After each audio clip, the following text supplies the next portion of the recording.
we'll guide you through how to add custom icon to Notion. Quick disclaimer, you need to follow this step-by-step guide carefully, because skipping a single step will affect your final result.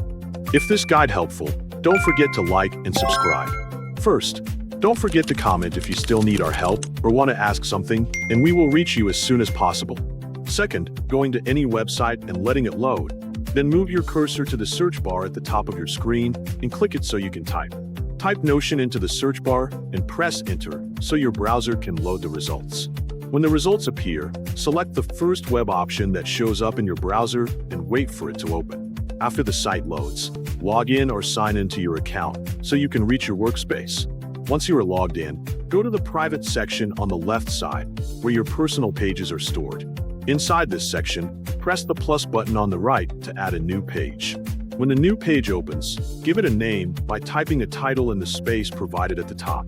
After naming the page, look directly above the title where the icon area is located and click the Add Icon button.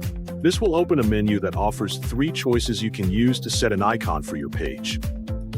The first option is Emoji, which contains a large list of emojis you can choose from. The second option is Icon, which contains default icons that Notion already provides.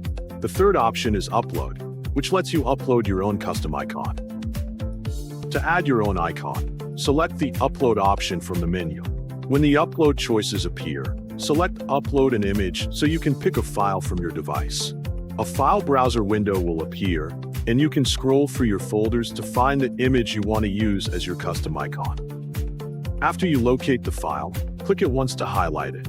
Then press Open so the image can upload. Once the upload finishes, the icon will appear in place above your page title. Look it over to make sure it looks the way you want. If everything looks correct, press Save to confirm the icon for your page. The custom icon is now added, and you can use it to help identify your page more easily whenever you view your workspace.